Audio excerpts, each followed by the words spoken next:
All right, welcome back, everybody. We are now going to shortly going to start, one of the highlights of the conference, the CMO panel. And I want to introduce Antonio Lucio before we get started, and he's going to introduce the two fellow panelists. I guess technically Antonio is the moderator, but I think of him as a fellow panelist as well, given all his extensive experience. I've known Antonio for more than 20 years, since he was introduced to me by Indra Nui when she was the CEO at PepsiCo, and she said, "Oh, you want to meet one of the best marketers in the world? You need to meet Antonio." He was at that time actually the Chief Innovation Officer at PepsiCo. Throughout his career, Antonio has been successful in driving growth by building businesses, brands, and marketing teams that have stood the test of time, working with some of the most recognized companies and iconic brands across multiple industries. He was the first global CMO at Visa when it went public, and then when HP split into HP Inc. and HP Enterprise, he was the first global CMO at HP Inc. After he stepped down as a global CMO at Meta, he joined Yale as an executive fellow. We were doing some fun things together intellectually and practically, when one day over dinner he tells me, "I've decided to go back," and he's now back as a CMO at HP Inc. And Chief Marketing and Corporate Officer. Antonio is recognized throughout as a thought leader and global influencer in marketing transformation, inducted into the American Advertising Hall of Fame in 2023, Forbes' Most Influential CMO in 2022, and American Marketing Association Hall of Fame in 2022. He's one of the very few to be recognized by all of these three prestigious organizations. Most importantly, I've seen the respect and high regard that his team has for him across the multiple firms that he's worked for, and how much he cares about their success. He has been a wonderful friend to Yale and to me personally, so I think you're in for a real treat for the next hour. So please join me in welcoming Antonio.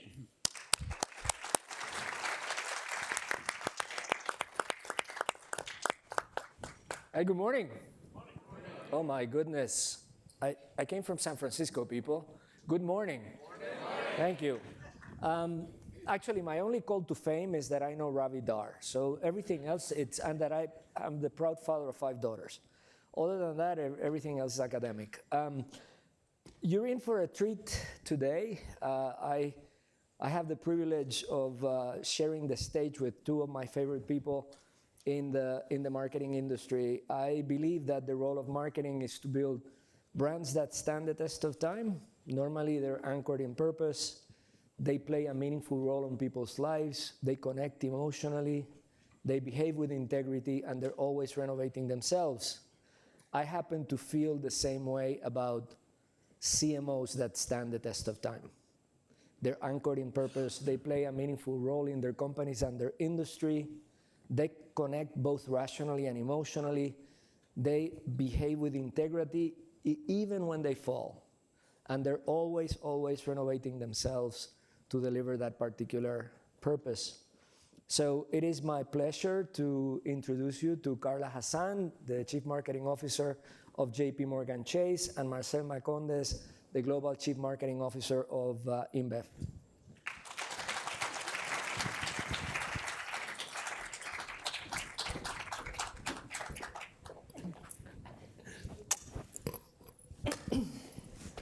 I think Marcel wins the shoe game today. I mean, I don't know. Yeah. Say maybe I do. No, I'm just Yours are kidding. pretty. He definitely does. So what's very interesting about these 2 individuals, they more or less started their career at the same time. Marcel has only worked in 2 companies in his life. One was Unilever and now InBev. He is one of a very selective group of Brazilian marketers that worked on the Dove brand at Unilever Brazil, that were the creators of that campaign that we all love, that it's lasted for 20 years. After that, he's been in InBev now for a significant amount of time, multiple roles across the globe, and now as Chief Marketing Officer. I just read that you guys had a fantastic quarter. Can you tell me about it a little bit? What were the drivers? What things are going right? Oh, yes, of course. It's a great subject to start the morning with. But first, good morning, everybody. It's great to be here. Antonio, it's a big pleasure to be here, Carla, with you as well. Thanks for the invitation. It's an honor to be here with you today. And yes, we released our quarter one results yesterday. Good results. I would say to keep it simple, otherwise to talk about the whole result, we could spend the whole hour talking about it. I think the most meaningful elements that are making a difference in our business are, one, consistency. So we are driving a very consistent approach in our strategic efforts. So it's very hard, especially in the world as it is today. Like you say, go to the left, go to the right, and so many meaningful things are happening out there that sometimes you change too much. We're managing to stick to a very simple and consistent strategic direction, and that helps a lot. So consistency is key. Second one, focus. We are a house of brands as well. We have more than 500 brands. So one of the biggest commercial efforts we've been doing in the last couple of years was exactly to develop a framework for us to simplify the portfolio, to place bigger bets behind fewer brands so that we can drive better synergy and international expansion in an organized way. So consistency plus focus is being a combination that is paying beautiful dividends in our company recently. Excellent, thank you. And Carla, in the first phase of your career, you also worked on two companies, about 7 years at Kellogg's, starting in Chicago, and then PepsiCo, where we met 20 years ago, believe it or not. And you've been CMO of 3 companies, Toys R Us, Citi, and now JPMorgan Chase. You've had the benefits of working consumer goods and now in non-consumer good companies. What's the difference for you? I mean, I would say, first of all, I'm going to say ditto to everything you just said in terms of thank you, Antonio, for inviting us to be here, and thank you to everybody for coming. It's always exciting when we get to have these kinds of conversations, given that our day-to-day does not look like this, and so it's always very exciting to be here, so thank you. So what's the difference? I would actually say there's more in common than there is different, in the sense that, the focus is not internal, it's external on the customer, the consumer, the client, whoever it is. So JPMorgan Chase, we've got a wholesale business that focuses on tens of thousands of clients. On the consumer side, we have 80 million customers, active customers on the Chase side. So, but it's the same thing on the consumer goods side. You've got consumers. I mean, you have to focus on them. So there it's very, very similar. Where it's different, I would say, and for marketers in particular, has been actually on the tools that we have available to us.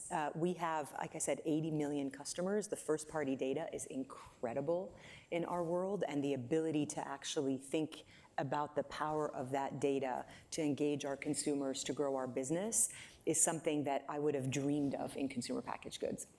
And so for me, that's probably the biggest. There's many others, but that's probably the biggest difference. The role technology plays is also massive. I mean, we talk about ourselves in financial services as not necessarily being a bank. We're a technology company. I mean, the amount of money that we spend in technology is in the tens of billions of dollars, because we believe that that's what's going to change the game from a consumer and a client perspective. And so those, I think, are probably two of the biggest differences, but a lot of the principles are the same. I go back to what Marcel was saying: focus, consistency of the business strategy are very similar across the board, and then focusing on the consumer, not on what we want to do internally, is similar, but otherwise lots of differences. I'll follow up the question. I agree with everything you said, yet the role of the CMO within the context of the C-suite is slightly different. Would you care to elaborate on that? That's fair. What's hard for me is that I am now at a firm where you would think that the role of the marketer is on the sort of back end, but I have as much of a seat at the table with Jamie and his leadership team as all of the other functions and lines of businesses do. So it's hard for me to say that it's very different, although I will say, growing up in consumer packaged goods, the marketers are the people that get the president, we're like, they're mini GMs, and I think that's the thing that differentiates people like myself who grew up in consumer packaged goods and then make the transition into a different industry is that I have a commercial hat on, because in CPG, marketers are taught to be commercially driven to drive the business and to think about the business and to look at the whole P&L and to understand it. Whereas if you grew up in some of these other industries, in retail, even in financial services, if you grew up as a marketer there, you're not necessarily exposed to the same things that you were as a marketer growing up in consumer packaged goods. So there definitely is a difference. And I sense it in conversations that I have with other colleagues in different industries, where they'll say, you know, consumer packaged goods, marketers are at the heart of it. They are driving the business. They are the GMs. They are the presidents. They get the, you know, the CEO roles. In other, you know, industries, you don't necessarily. Maybe a CFO does, or, you know, someone else. And so, with the exception of in my organization, there are plenty of marketers that are now CEOs of lines of businesses. But I think that's special to JPMorgan Chase versus it being an industry-wide thing. They are definitely different. Excellent. Marcel, you've been almost 30 years in the industry from the moment that you graduated, your postgrads, and what are the things that remain the same, and what are the things that fundamentally change? Great question, Antonio. I think what remains the same is the need for passion. It's a true love for what we do. I really believe that in our career, everybody works hard. I really tend to believe that we work harder because everybody has an opinion about marketing, right? You need to make sure everything is so tight.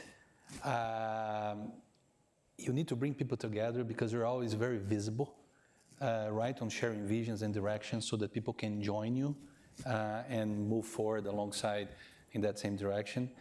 And I don't know, I think this requires passion to go deep into things, to understand consumers deeply, to understand your business deeply, to understand your brands deeply, so that you can make sure that your brand can add value to the business by adding value to consumers. And to have all that understanding, connecting the dots, have a vision, bring people together, get all the pressure from all the opinions that people have, everything that the media says, so on and so forth, and put it all on a positive thread, it's a lot. So I really believe that in our profession, passion and love are key, and this will never change. That's the one thing that I pay attention to when I'm talking to candidates and new talents. How passionate are you about this? How much it matters for you in your life? What's your level of energy to drive you forward? I think this is key. It's always been like this, and I think it's forever going to be like this. Now, what's changing? I believe that the CMO role has been changing in every industry. I think it's becoming much more relevant because, especially after the pandemic, everybody woke up for the fact that we're all human beings. So you can belong to industry A and B, but sooner rather than later, you realize that you're serving people, humans, right? And so this makes a big difference, and we all need to be much more connected to the humans we serve. This is one thing that is changing big time. So in every industry, you need to have a much deeper level of understanding of the consumers you serve, so that you can really understand their needs, you can really understand the opportunities, and do probably the most important thing that is changing nowadays, in my opinion, which is, in the past, companies were strong, and we used to believe that we could do what we do in our business, and then our job would be to convince others to fit to what we make and to like what we do, and that would be our job. Let's convince them to enjoy what we do because this is what we do. And now, because there's much more options and because consumers are much more powerful now, right? Our job is to understand them much better so that we can adjust how we behave, what we do to serve them better. And that is the key change that I think is happening. So it's important for companies to learn to think outside in.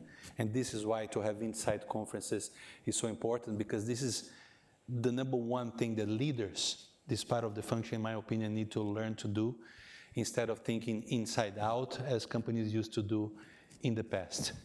And this is why the CMO role becomes so important, because I think the CMO is the key ambassador of that process, is the key ambassador of that change. So it needs to be at the forefront of that process.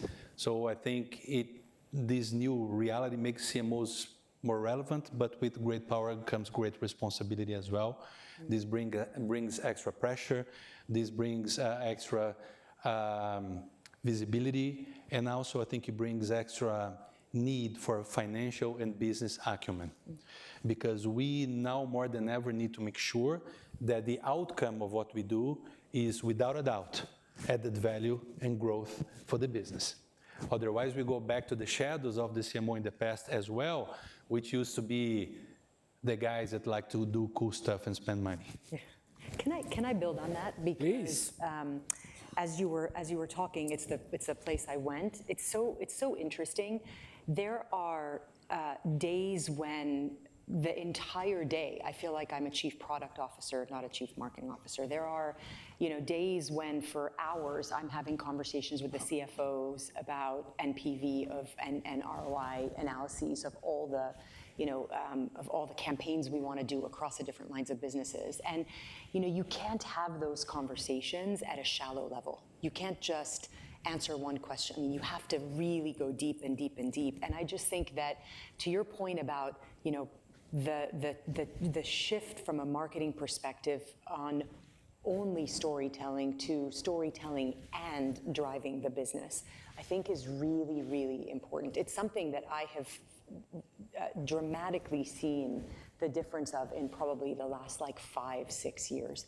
I mean, it is so critical to understand the business, to understand as marketers how we make money. So I think in the past, marketers would think about their function only, right? So very, very siloed. Here is my function, here's what we do, and as long as I deliver my KPIs, my marketing KPIs, I should be okay. Versus thinking about the business itself and how to solve problems for the business. I heard someone say the other day that I thought it was really, really interesting. She learned through her career that it's not good enough to be that it's no longer about being the smartest person in the room. I would say it never was about being the smartest person in the room, but it's about being the person in the room that everybody wants in the room. Being invited to the rooms that you actually shouldn't even belong in because you're adding value. And to me, that is a huge opportunity for marketers because, as you said, Marcel, we have a point of view from the outside in. We have the data at our fingertips. We have the ability to tell the stories. We have, all of the ingredients are there. But we have to also understand what is important to the business and how we're driving the business as opposed to our own little pet projects, So that's, I think, a big, big, big thing that has changed. And then the other thing, if I can build on something you said, is the internal piece. So, we have 340,000 people that work at this company. And we have never really looked at them as our own consumers.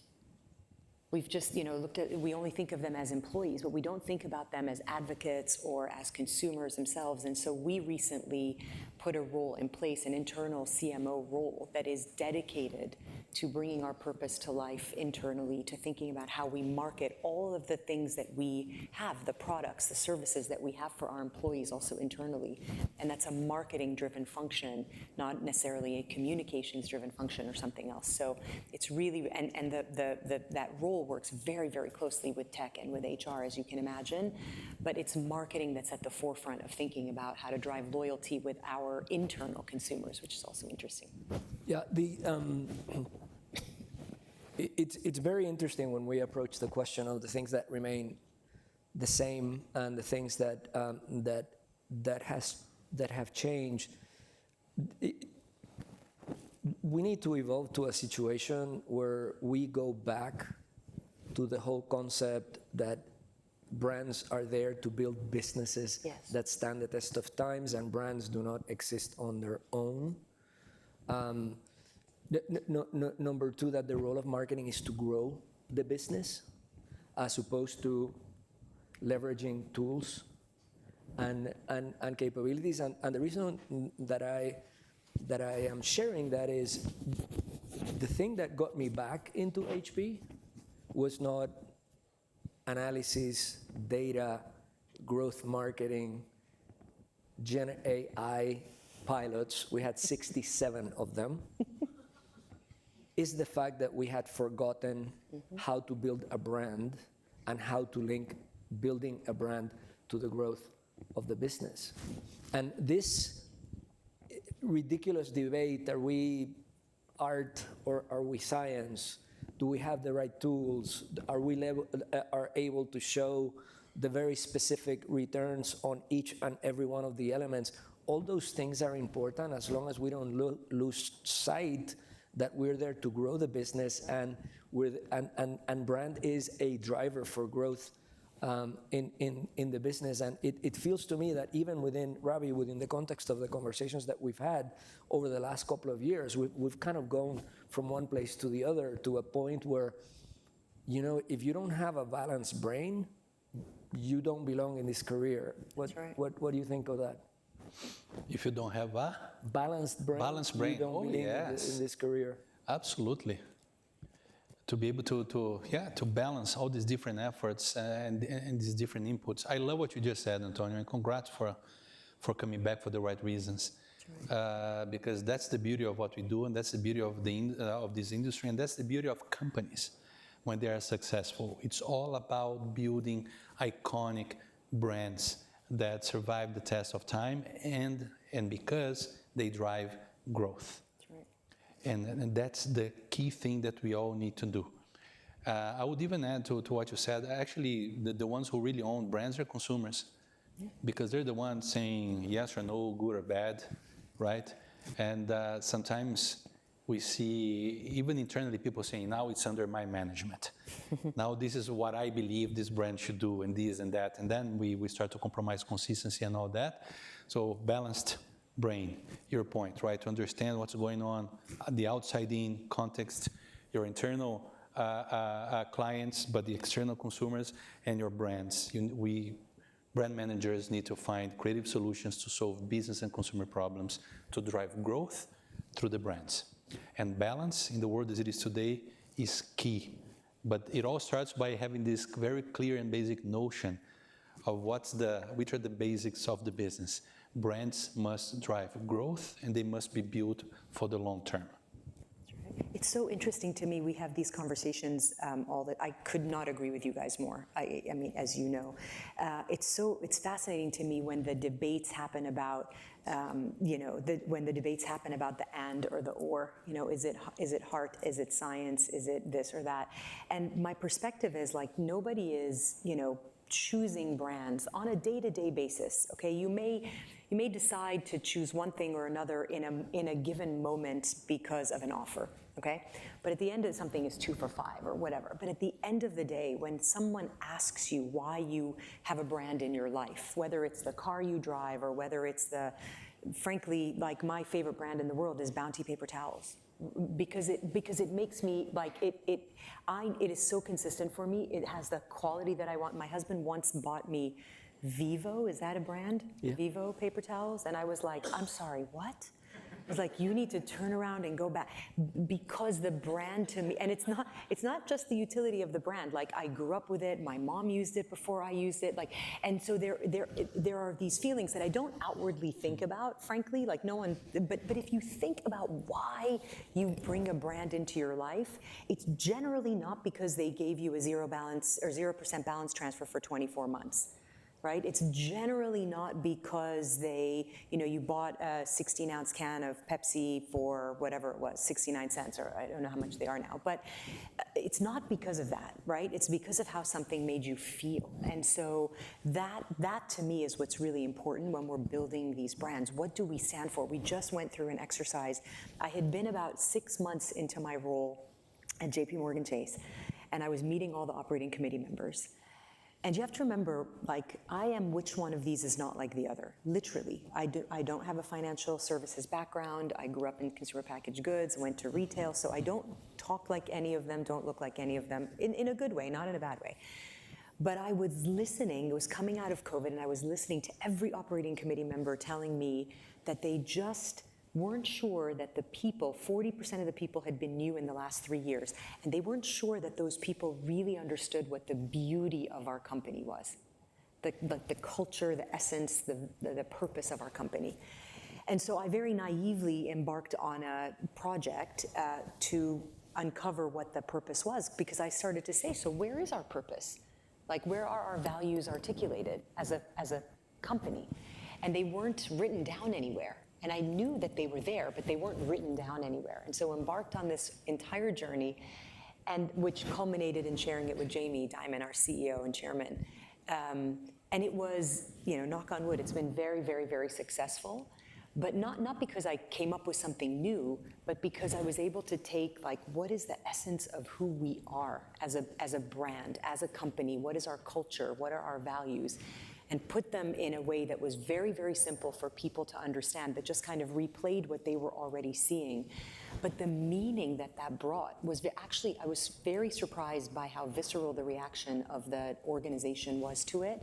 But it is the power of a brand. We just articulated what our brand was like internally for our people.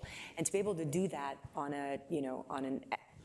externally to consumers, what you guys did with Dove back in the day that people still talk about today, that's actually what consumers think about at the end of the day. That's ultimately what they're making their decision on. And so why would you ever abandon that?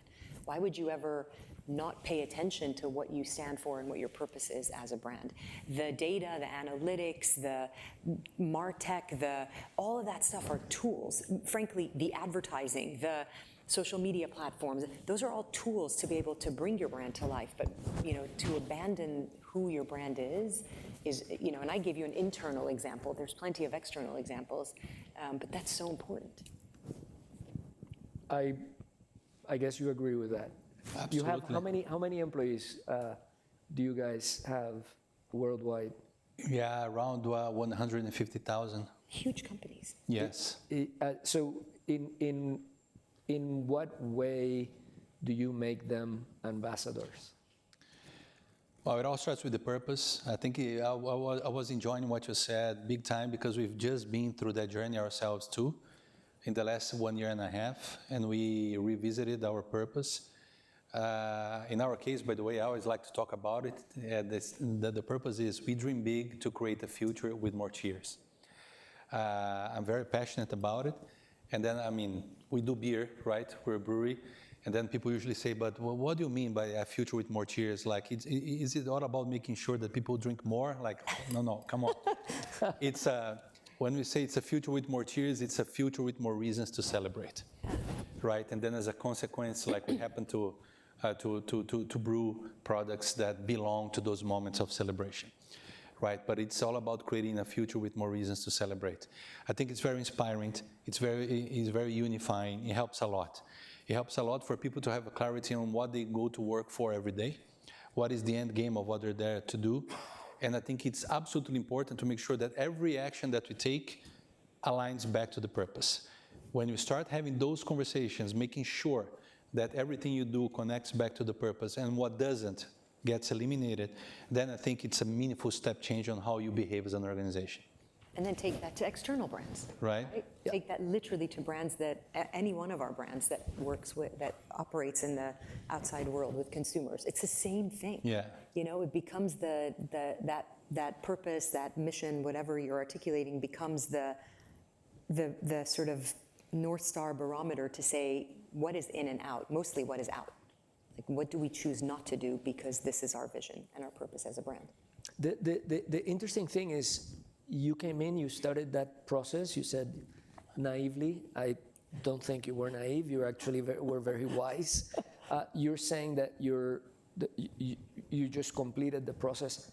I'm going through the same thing. And the reason why is, as we're 75,000, so we're smaller than you guys. But still, when you were doing your typical org health scores, that was a thing. I no longer know what I came to do on a day-to-day basis. So we're in a process of reframing and all that. But the point that I'm trying to make is, here you have 3 CMOs, 3 different industries, 3 different companies that have stood the test of time.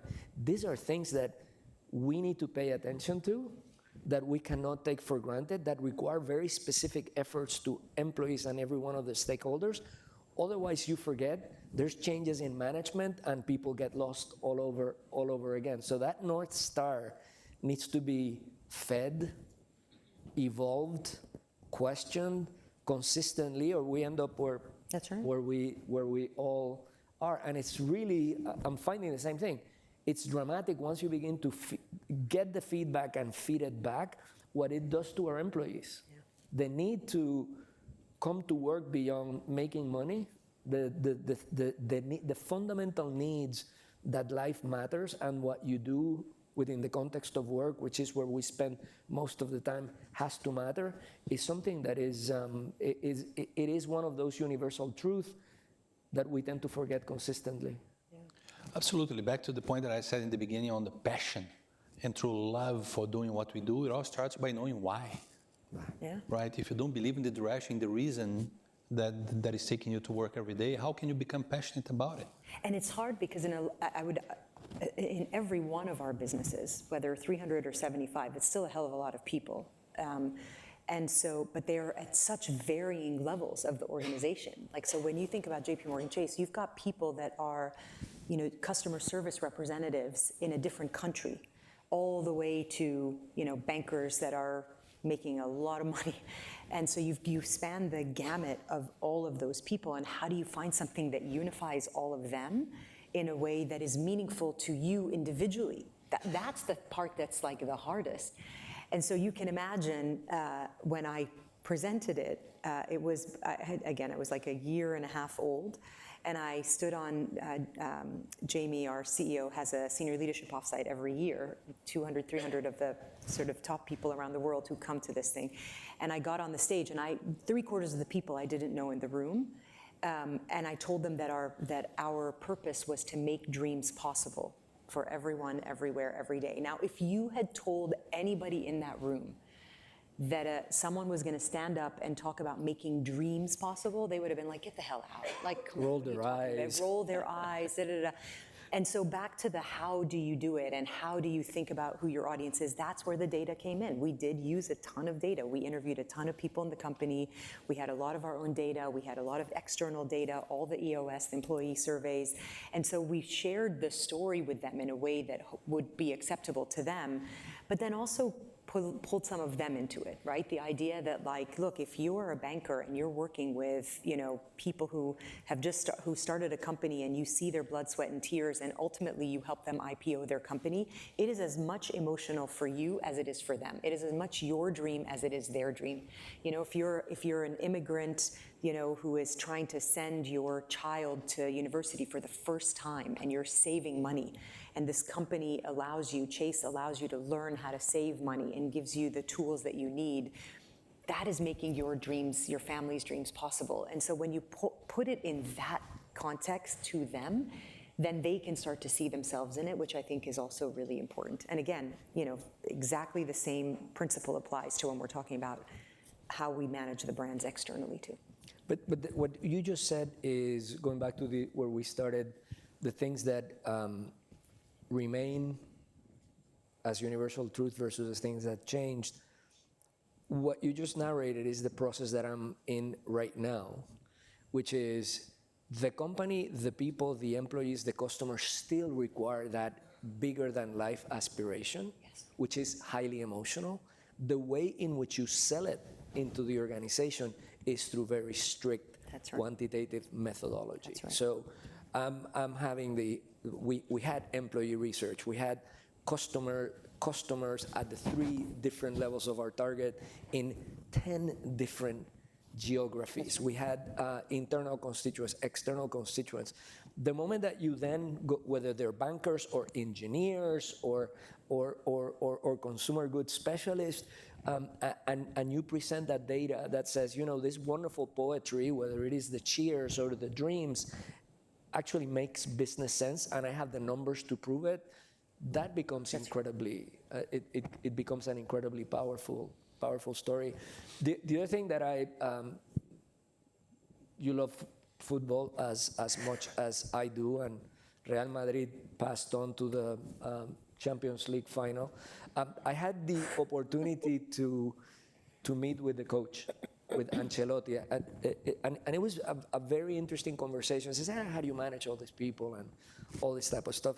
The guy gave me a very, very interesting response. He says, when we practice, I go all out on techniques or tools on defense.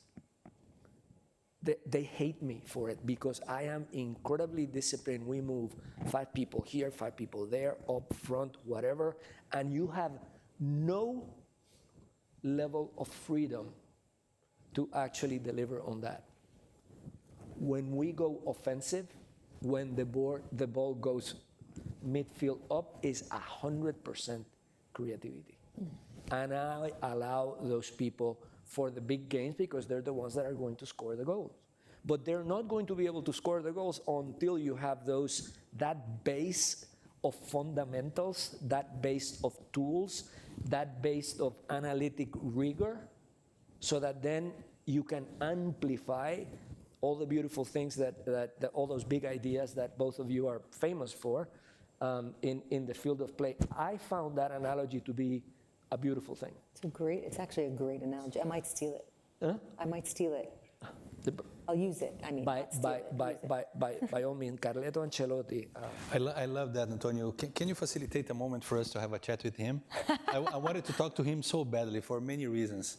First, because he was expected to become the coach of the Brazilian national team. I know. And he refused it. So I'm very pissed at him. I would love to have the opportunity to have a one-to-one. And once we get that personal issue to the side. And talk about it. But you see, right? And actually, I totally understand his decision. Real Madrid is Real Madrid. But anyways, besides that, I think it's fascinating he gave you that answer. Yeah. I would never expect that to be his key answer. And it's an amazing parallel to our lives. Yeah. We're going through a big effort inside our company that we're calling the One ABI way of marketing, which is designed exactly to deliver that. Especially for big companies like this, we see the need, people saying, please help me with the fundamentals, with the basic tools and processes so that we can standardize conversations, harmonize the vocabulary, and have a consistent conversation despite of the geographical operation or the different clusters of products that you have, so that we can all align on the key steps we want to take that we believe as a company to build brands that drive growth. And sometimes we take for granted how relevant it is to have the fundamentals right, because then you apply everything he said, right? Creativity on top, all the great energy and initiatives on top, but you have to start from a solid foundation. And you are right, it's our job to make it happen. Yeah. Speaking of tools, and we need to talk about AI, and Gen AI is the buzzword of the next generation. And I found both some amazing spaces where we can actually drive growth. I've also found a lot of hype and smoke and mirrors. What has been your experience, Carla? First of all, how many of you guys have used ChatGPT? Yeah. So I mean, and I say that because I mean it's here, right? Like I mean, I have a 16-year-old who's not allowed to use it at school, which I think is crazy. I think that's weird that she's not allowed to use it because it's here and the kids are using it anyway. Instead of like leaning into the technology, they're fighting it, and there are other places who are leaning into it, which I think is great. But it's here. We are using it. Look, we've been, I think all of us have been using some form of artificial intelligence and large language models for a while, actually. When I think about some of the platforms we work with, platforms like Movable Ink, for example, I mean, that is artificial intelligence. It's this emoji, that emoji, whichever one switches it out based on like what it's learning, et cetera. And so we've been using it. What I would tell you is the game changer I do think is generative AI. We've been using it internally, and it's rewarded us actually pretty significantly on the search side with some real meaningful results. And so we use it, for example, we have a team of people who are writing articles for SEO, for example. I'll give you that example. We have a bunch of folks that are writers. And they write articles, things like, consumers, even you guys, will Google sometimes, how to save money for college, right? Or which is the best travel card, or how do I get more points for whatever, right? And so we want to make sure that we come, as you can imagine, to the top of search for you guys. And so we spend a lot of time on writing these articles. And we've got a big team who's doing it. And so we've now shifted their job from writing to editing. And that has taken a tremendous amount of weeks of time out of their job. Their jobs don't go away because they have to edit now, right? They actually still, it's still strategy. They still have to think about what kinds of articles, but they have turned into prompt engineers and they have turned into editors. And so, but it has yielded for us a tremendous amount of growth. We're seeing double-digit growth in search because of it. We're seeing acquisitions going up because of it, account acquisitions going up because of it. So for us, it's working there. Where I'm cautious, and maybe I'm a little old school, I don't know yet, but where I'm cautious is on the creative side. And there's a lot of stuff there's a lot of programs, DALL-E and like other video to straight sort of chat to video kind of platforms. We're not going to be the leaders in those, I've decided. And maybe we should, I don't know, time will tell. So what I'm comfortable being is the leader on things that, like I just gave you examples of, and there are plenty of examples of those, not just in kind of the articles that we write. We're doing a lot of other things. But I'm not sure yet, I'm not convinced yet on the creative side, maybe on pumping out like tons of content. If I have something that exists and I need to get different versions of it for social or whatever, I don't know. But I'm not sure yet that I want a bot to make my content for me. I'm not sure yet. And maybe someday it'll become perfectly fine to do that. But I tried it. And look, I'm not a prompt engineer, so to be clear, but I do like to try these things myself so that I know at least a little bit know what I'm talking about. So I tried DALL-E 2, I think I tried. Anyway, and I said chase, branch, customer walking, or something like that. And it literally gave me like the word chase, a branch, a tree branch, a lady walking, and I was like, okay, so clearly I don't know what I'm doing, right? Because I've seen all these incredible things that have come out from generative AI on the creative side, so clearly I don't know what I'm doing, and I've got to train myself on the basics of that.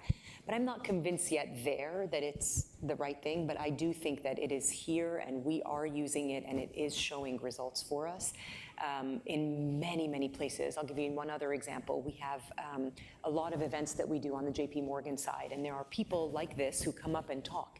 And there are folks who literally take transcripts of those so that they can turn that into thought leadership for clients. And we've developed internally a program that basically takes all of that and not only digests it, obviously digesting it is not the problem, but then spitting it out in meaningful thought leadership content that we can publish.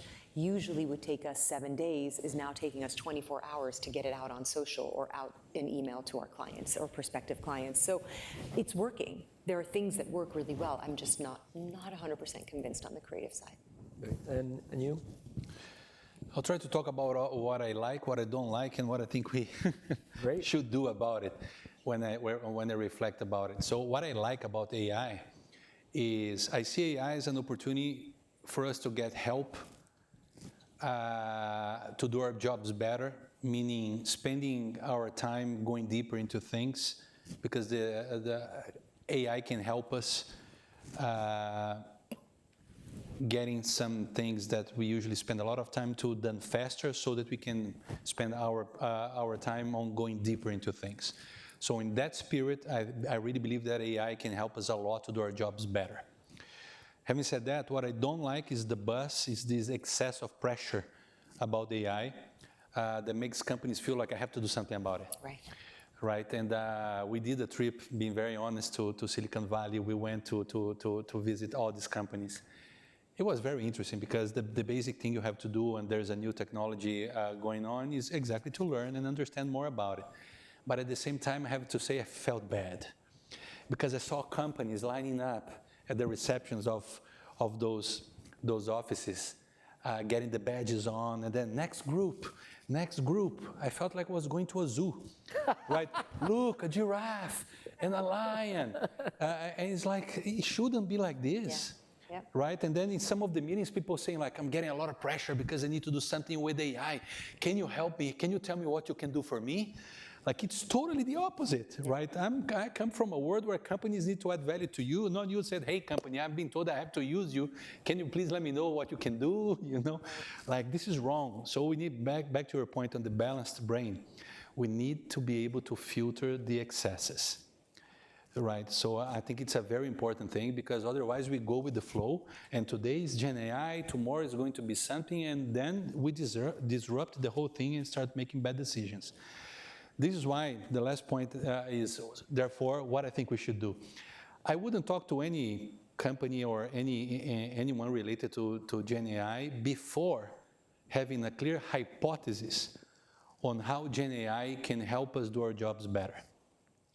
So in our case, for example, we've been seeing the basic stuff, like we have an in-house agency, and then for editing copy to drive personalization at scale. When you have the same campaign and to drive personalization at scale, editing copy helps a lot. Helps a lot to edit images. So for that part, it helps. The application that I like the most that we've been betting and investing behind big time is on data intelligence, let's put it like this, because it's all about the ability to consolidate brand power, brand volume, market share, consumer inputs, times, country 1, 2, 3, brand A, B, C, price levels, D, E, and F. So all that complexity of different data points that we have to deal with every day, I think Gen AI can help a lot to provide us reports that already save you a lot of time on reading all the different things. Like, they can save you a long journey on that and give you something that is already halfway there at least, so that we can then focus on quality time, on deeper analysis, rather than putting data together. That helps a lot. But I really believe that for all of us, it's very important to have a clear hypothesis on how Gen AI can help us do our jobs better before we engage into these conversations.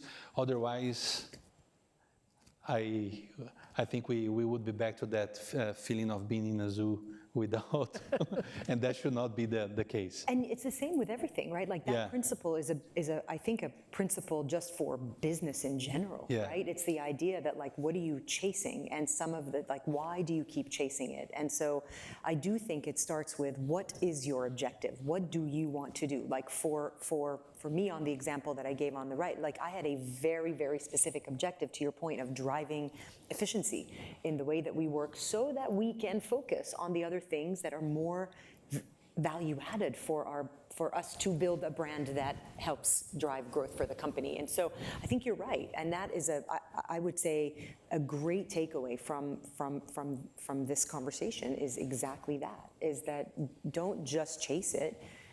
Be really deliberate about what your objective is, and then go try to find a solution that matches that, because there are going to be some solutions that work and some that don't. It's why I was saying on the creative piece, people are like, oh, you should.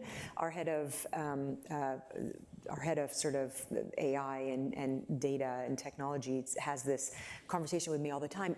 I'm going to bring this program into the firm, and I'm like, why?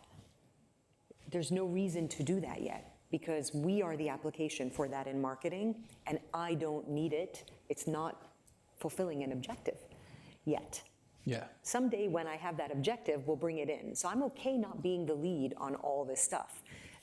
In some cases, we are the lead, and we're okay with it. In other cases, I'm more than comfortable seeing where the technology evolves, and if I need it, I'll bring it in. And actually, after understanding a little bit more about it, I think the best thing actually about AI that I forgot to mention in the beginning is that it's highly customizable, right? So there's a lot of flexibility in how to organize processes and systems to serve your needs. So this is why I think the key question is, how can we use that greater processing power, because this is what it is in the end, an amazing processing power. How can we use that in our businesses to do our jobs better? That, I think, is the quick question, because then it's highly customizable, and this is the beauty. You can hire firms, you can hire systems, but they can add a lot of value as long as you know what you want in the end.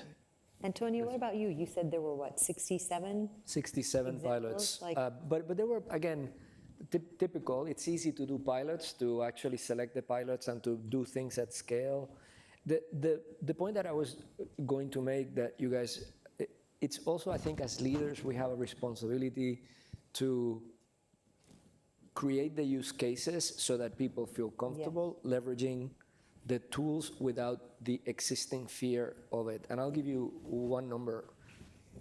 As I was going in, a study of productivity of my marketing department globally showed that only 40% of the time, 40, is devoted to the marketing task.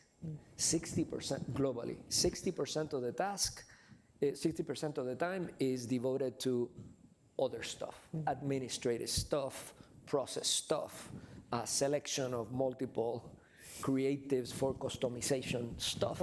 That if I could move from 40 to 60, I would significantly impact the quality of life of the people that are reporting into me. And that's the focus that we're trying to get at. What is the business objective, and what is it that we can do? So things like translations, they're very good. Things like not the picture that you're going to take, but the background of the picture in 15 different countries for I don't know, 5 different consumer groups. That type of stuff, I think, works. The hype cases where please create communication for gamers in India for the PS2, that type of stuff. By the way, I've played with it, and the problem with that is that it is fast, but there's no differentiation. Yeah. So if you and I give the same brief, you're going to get the same output. So, like you, I'm a bit worried on the creative idea side of things. Let me switch topics before we pass it on. There was a time that we talked about the war for talent and the changes, the amazing changes in the marketing industry, the need to revisit what are the key capabilities. Now we're in a kind of a very interesting situation. We were talking about it briefly, the white-collar recession. I have never seen so many capable people in the market available at the same time. How do you think about talent? I'll start with you and I'll close with you. How do you think about talent within the environment of, uncertainties, social, political, economic, technological uncertainty? How do you think about that? Well, gigantic discussion, right, Antonio? I'll try to keep it simple, and maybe there are 2 key elements that we've been taking a lot into consideration. One is on the profile of people that we would like to recruit. Despite of the cultural alignments and things like that, I think drive and resilience are the 2 most important elements we've been paying attention to on candidates. Because on these generational elements and this flow of what's going on and the fight for talents and then abundance of talents, there are different people with different levels of drive. Some people are willing to learn something here, learn something there, and then let's see what we're going to do. We always focus on those that are like, I am ambitious. I want to make a difference. I want to build something big.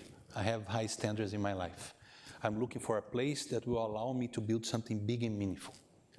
This is the kind of space that we're prioritizing. And we also always try to check on resilience as well, because as we know, altogether, right, given our new normal in the world, there's a lot of crises, a lot of shifts, a lot of things happening, and people need to be resilient to stand the test of time, to keep moving forward, to drive businesses as strong leaders. So in terms of profile, drive and resilience are 2 key elements that we're looking after. Now, when we look to ourselves, I think it's very important to reflect as well when we talk about talents, about us, what we do with the talents. Once we have recruited the talents, how we develop the talents. And sometimes we take that for granted. So there's one thing that in our self-analysis, we found out that we were not doing a good job and that we're trying to significantly improve. Time in position. So it goes back to the conversation we had in the beginning about consistency. We've been changing people from one role to another very fast. Like 1 to 2 years max, another challenge. 1 to 2 years max, another challenge. And then you don't allow those leaders to really go deep into any given challenge, to really take the time to understand the situation, to develop powerful initiatives, to execute, to see the results, to reflect about it. And then we were creating tourists that were spending a little bit of time here and there without really adding value and making a difference.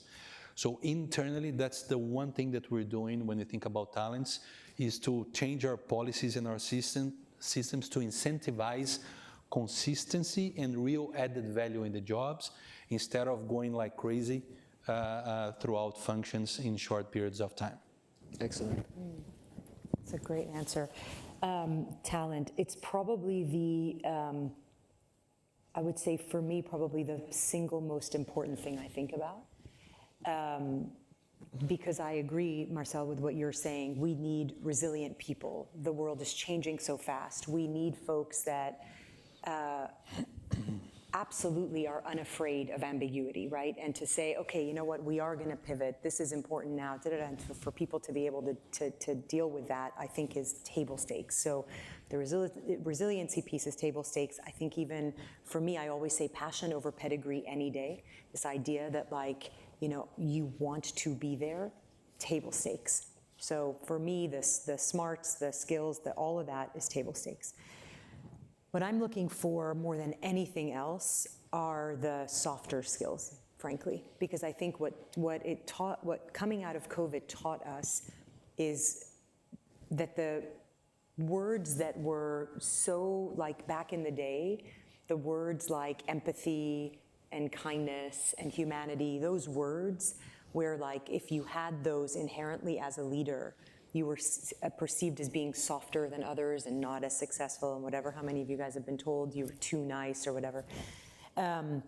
Those are the things that actually are those have proven to be in the last few years, the hallmarks of leaders that have been successful. Because at the end of the day, as a leader, you are working with people. It's not about you. And so from my perspective, when we bring somebody into the organization, it's not just to have them do the job that we're asking them to do, but we're actually looking at them to be the future leaders. Like, I would love anyone I bring into the organization to take over my job someday. I'd love that. But what I'm looking for in that role, or in those people, are how do they deal with other people? We are a matrix organization. You cannot get one thing done in our organization by yourself. Not one task done. No matter who you are in the organization, you can't get it done by yourself. So if you don't know how to deal with people, then you don't belong in our organization, number one. Number two, I'm gonna use a word that is so overused, but the word empathy.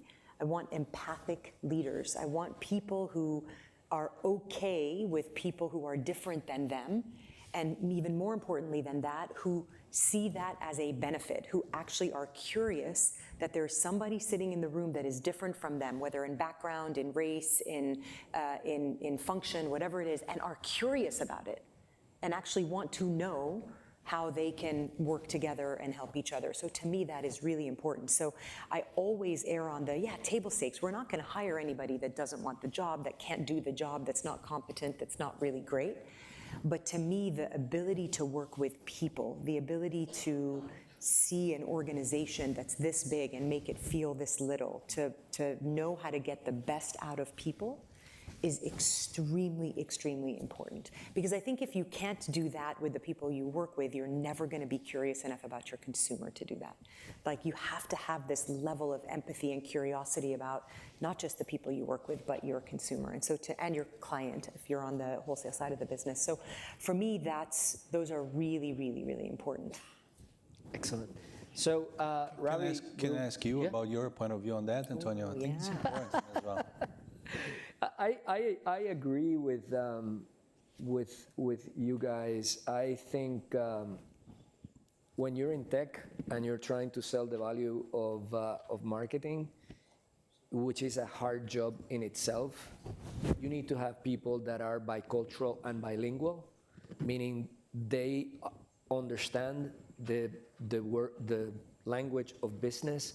They can then translate the language of business into the whole creative ecosystem, and they need to be resilient. It's a really challenging moment in the world with everything that we know about. So things are going to change rather quickly by country, by business system. The way that they're able to fall, clean themselves up, and stand up with a greater level of learning is the type of things that I look forward more than anything. And the ability to consistently, this obsession for constant learning is the third thing that I look for all the time. That this curiosity of the ability to reinvent themselves, the brand, the teams, the craft is, I think it's an important skill as well. Ravi. Hello. We have time for a few questions. Hello. Yeah. My name is Fani. I'm a student here at the School of Management. I have a question for Carla. In one of your previous interviews with New York Women in Communications, you mentioned about human connection as your superpower. So you did touch upon some of these topics in the session today. I was curious in terms of understanding with the increasing adoption of AI, and you did touch upon content generation. So I'd like to understand with chatbots and all these tools talking to people, passing the Turing test, and how do you ensure that we still stay connected, both with internal employees, with the work from home culture and everything coming in, and external, the customers as well? Yeah, well, first of all, thank you for the question. It is a great question, and one, frankly, that we grapple with all the time. And so I think that we're working on it right now, in specifically as let's take the example of a chatbot. How do we make even the conversation that bot is having feel a little bit more human? And it's hard to do, right? It's really, really hard to do. But I think if we can help, again, I don't think technology exists without humans. The two have to come together. And so it is only as good as what we are prompting it to do and how we are basically briefing it, for lack of a better way of talking about it. And so I don't know that I have a good answer for you, but I do think that as the technology evolves, how we feed it, how we prompt it, I think can help from that perspective. Hi, I also have a question for Carla. Thank you so much for talking about your process of kind of distilling all of those insights, all of that data internally to become that purpose statement that you had of making dreams possible. It makes sense that sounds like everything you do externally and then just focusing it internally. So my question is, how do you ensure that maintains salience in the organization moving forward internally, and do you consider that part of your core role? Yeah, it's a great question. So I'd say a couple of things on that. One, to ensure salience is actually, I go back to what Antonio was saying, which is it's where you start. I think if you start in authenticity and something that is grounded in really the sort of authentic historic values and culture of the firm itself, then it will stand the test of time. The 5 values that we have are service, heart, curiosity, courage, and excellence. And anybody who has been there either a year or 35 years will tell you that those are the values of JPMorgan Chase. And so we didn't try to reinvent anything. So we'll start there. Don't try to reinvent. Like, go dig deep and try to figure out what the essence has always been and then talk about it. That's number 1. And number 2, I would say, is it's why we have the internal CMO now. Because I do think, and I go back to what Antonio was saying, it requires a drumbeat of marketing, of communications to our internal organization. You can't just say, hey, it's done, here's the purpose, go. There are programs, so we're treating it actually as an editorial calendar. We work very, very closely with HR. We try to figure out how do we take some of the programs that they have in place and turn them into marketing campaigns internally? How do we take some of the stuff that we're doing, for example, in corporate impact on the external side, and say, are there internal stories where we can demonstrate community impact and how our values come to life internally from an external campaign? So it is a drumbeat. It has a team, it has funding, and it has a calendar of constant marketing campaigns. We have a fantastic room, which is at least 50% women, which as a father of 5, I am very pleased to see. I would love to hear a question from a woman in the audience. Father of 5. Father of 5. And you have Man, 3. it's, And you have 1. And I have 1. I have 1. I'm a father of 3 beautiful girls as well, but when you say a father of 5, man, it's a lot. Yeah. Please. First of all, thank you so much. I had 2 questions, but the first question is to Carla. Is that it is on the soft skills that you mentioned, and it is more student-centric. I know it's not a career development center, but still I would like to ask. Is that I have been told to remove soft skills from my CV or whenever I'm in my interview.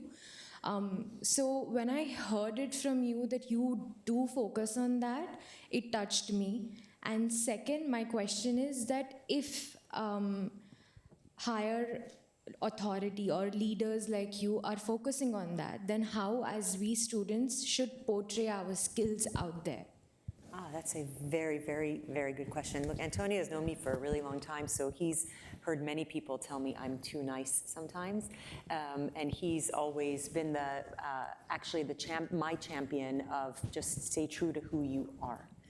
And so I would say, look, here's what I would go back to. I would go back to what all of us said, which is the price of entry is you've got to be good at what you do. You've got to be resilient. So every one of us, before you even get to the sort of softer skills side, the leadership side, and who you are and what you bring from that perspective, I think you've got to demonstrate, and it's probably what you're hearing, you've got to demonstrate capability, right? So I always say, like, the jobs we do are not popularity contests. People can like us, but it's not enough.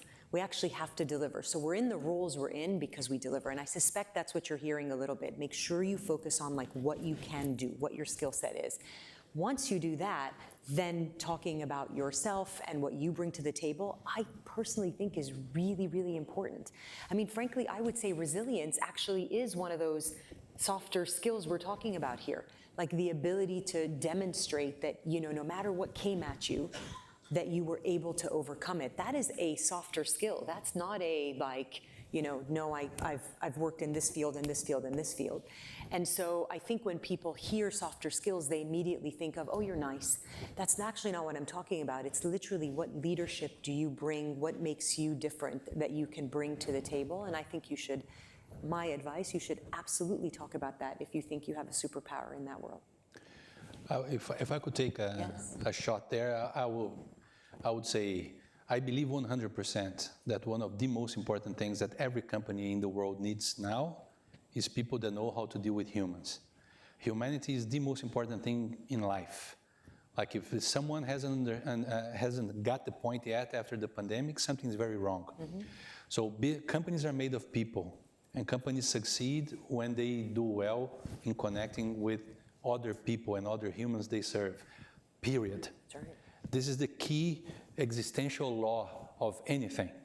So for me, it's a no-brainer that soft skills will be more than ever highly, highly appreciated as long as it comes together with capabilities, with the ability to deliver, with the ability to deal with change, with all these elements that do require resilience as well. But unless we manage to deal with humans, to do teamwork, and to deliver with empathy things, projects, products, communications to other humans, there's no business, right. There's no growth. I think at this point, it should be crystal clear. Yeah, well, I think so never give up on that. That's right, never give up on that. So I think you probably have seen during the last hour why these people are at the top of their game. They're not only great marketers, they're great business people, but more importantly, they're great human beings. So I want to thank you, Marcel, and thank you, Carla, for joining us today. And thank you all. Thank you.